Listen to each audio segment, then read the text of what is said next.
Hidup ini indah, ibuku sayang. Rintik hujan terdengar bergemericik lirih, seolah berteman dengan dinginnya udara malam yang semakin menusuk hingga ke tulang. Sayup-sayup terdengar lagu bertaut nadi Namiza. Aku masih termenung di sini, ingin menutup tirai jendela, tapi tidak disangka sudah 15 menit lamanya aku terpaku memandang kosong keluar jauh sekali, jauh ke masa itu. Iya, dinginnya malam ini sudah membawa ingatanku melayang jauh ke masa itu. 17 tahun yang lalu, seorang anak SMA dengan seragam batik khas sekolah unggulan di kota ini dan rok putih di bawah lutut tampak sedang menunggu angkot di depan sekolah. Dera, nanti kita buat tugas kelompok di rumahku saja ya, jam 3. Teriakan Eva mengagetkanku yang sedang menunggu angkot. Temanku yang satu ini kadang memang suka ngegas, tapi sudah terbukti hatinya baik. Iya, jika ada yang mau berteman akrab denganku di sekolah ini tanpa pamrih, maka ketulusan hatinya sudah teruji. Bagaimana tidak? Aku bersekolah di sekolah yang mayoritas siswanya adalah anak pintar dan berasal dari keluarga dengan ekonomi menengah ke atas. Sementara aku bukanlah siapa-siapa. Ayahku hanyalah pekerja serabutan yang kadang memiliki pekerjaan, kadang tidak. Dan ibuku yang semula adalah penjahit sudah tidak mampu bekerja lagi karena penyakit epilepsi yang dideritanya. Secara sosial ekonomi, aku merasa sangat kecil berada di antara teman-temanku. Dan meskipun di SMP aku cukup berprestasi dengan mendapat juara umum, tapi begitu masuk SMU favorit ini, aku hanya menjadi siswa penghuni papan tengah dalam hal prestasi. Inilah yang membuatku cukup merasa insecure. Tapi meskipun begitu, masih ada sahabat seperti Eva yang mau tulus berteman denganku. Hei, kau bengong. Jangan lupa, nanti jam 3 ya. Suara cempreng Eva membuyarkan lamunanku.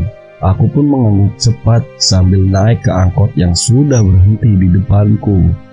Sesampai di rumah, aku langsung terkejut melihat pemandangan di depanku. Tubuh ibuku sudah rebah di tanah. Dari dahi kirinya mengucur darah. Kulempar tas dan langsung kuhampiri ibuku. Dengan semampunya dan dengan caraku, aku berusaha mengangkat tubuh ibu ke kamar tidur. Kubersihkan dan kuobati luka di keningnya. Aku bersihkan badannya yang kotor oleh tanah. Ibuku sudah sadar dan sekarang beliau tertidur. Ini bukan pertama kalinya kudapatkan kejadian seperti ini. Semenjak terserang epilepsi, ibu memang sering kejang dan pingsan. Saat pingsan, terkadang tubuhnya yang rubuh ke tanah membentur sesuatu sehingga menyebabkan luka seperti tadi. Hal lain yang baru aku ketahui dari penderita epilepsi adalah munculnya rasa ketakutan yang tiba-tiba tanpa penyebab yang jelas. Kadang disertai serangan panik atau marah tiba-tiba tanpa penyebab yang jelas. Itulah yang terjadi pada ibuku. Terkadang aku memang cukup kesulitan meredam emosinya yang tidak stabil. Tapi aku berusaha untuk memahami keadaannya. Tidak jarang ada tetangga yang salah paham dengan emosi ibuku dan akulah yang selalu menjadi penengah mereka. Keesokan harinya, maaf ya Val, kemarin aku tidak jadi datang. Ibuku kumat lagi. Aku menghampiri Eva di depan kelas. Iya, tidak apa Dera. Sekarang bagaimana keadaan ibumu? Sudah mendingan Pak? Syukurlah Dera. Kamu tidak mengajak ibumu kontrol ke dokter. Aku menggeleng pelan. Ada keperihan di relung hatiku yang terdalam. Ibuku memang semestinya sudah diajak kontrol ke dokter lagi.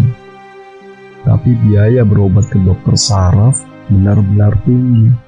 Sementara bapakku belum mempunyai cukup uang untuk mengantarkan ibu ke dokter. Seandainya ibuku mengkonsumsi obat yang biasanya diberikan, tentu kejadian kemarin tidak perlu terjadi. Aku duluan masuk ke kelas ya Pak. Oke Dera, bulan ini adalah bulan terakhir kami di SMA. Tidak terasa kami sudah menyelesaikan ujian praktek, ujian sekolah, dan ujian nasional. Kami pun sudah sibuk dengan urusan masing-masing. Ada yang sibuk mencari perguruan tinggi dengan jalur PMDK. Ada yang sibuk mengikuti bimbingan belajar untuk menghadapi tes masuk PTN favorit. Dan apa kabarnya dengan aku? Aku tidak punya pilihan lain. Aku sangat ingin melanjutkan pendidikan tinggi. Tapi untuk saat ini, melanjutkan pendidikan adalah hal yang mustahil bagiku. Hingga kemarin, aku seperti mendapat jalan dari Tuhan. Eva membawa persyaratan masuk sekolah ikatan dinas. Hanya ini satu-satunya jalan untukku bisa melanjutkan pendidikan secara gratis.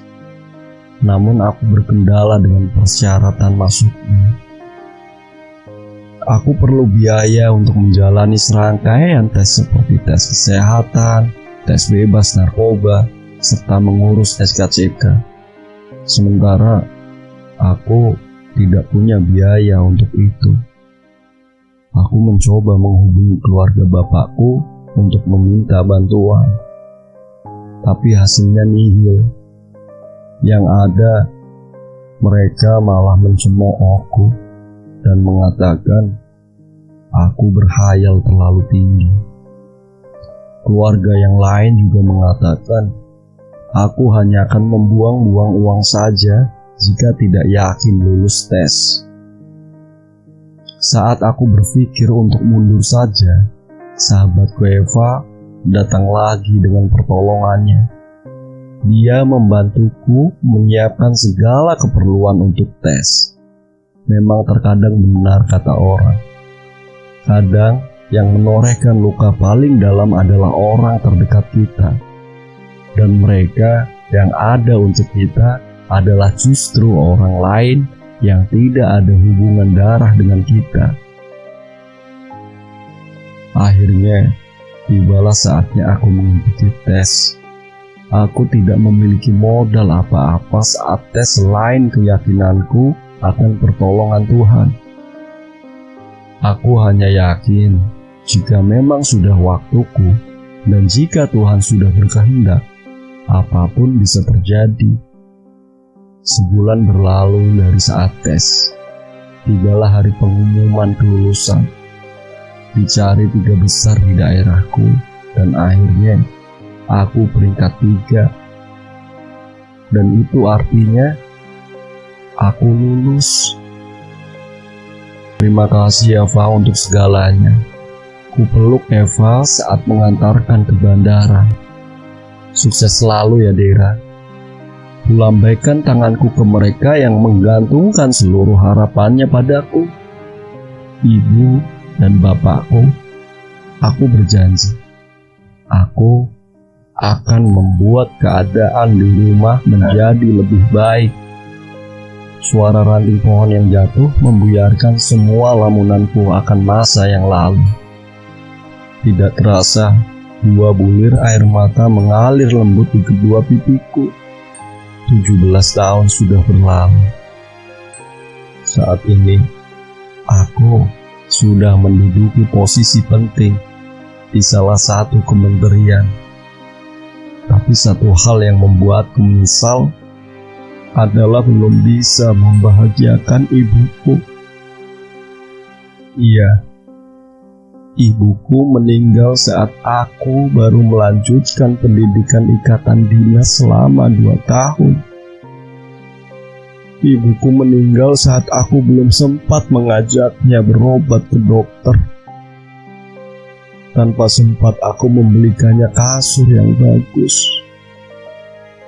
Tanpa sempat aku mengganti lantai rumah kami yang masih berlantaikan tanah. Beliau meninggalkanku tanpa aku sempat melakukan semua itu. Ada rasa sesak yang mengharu biru dalam dadaku setiap aku mengingat itu. Mama kenapa nangis? Suara anakku Cisara mengagetkanku. Mama sedih? Enggak nak, Mama enggak sedih. Kuusap lembut rambut anakku, seolah memberi sebuah inspirasi untukku melakukan sesuatu. Sebulan kemudian, aku menghadiri peresmian rumah berbagi. Sebuah yayasan yang kubuat untuk memberi tempat konsultasi dan pengobatan bagi penderita epilepsi. Di akhir acara peresmian, ku berbisik dalam hatiku, Ibu, aku harap engkau bisa tersenyum sekarang. Mudah-mudahan ini bisa menghapus rasa bersalahku padamu. Ibu, beristirahatlah dengan tenang. Terima kasih karena memberiku kesempatan untuk terlahir di dunia dan menikmati hidup yang sungguh indah ini. Aku bersyukur pernah terlahir dari wanita hebat sepertimu.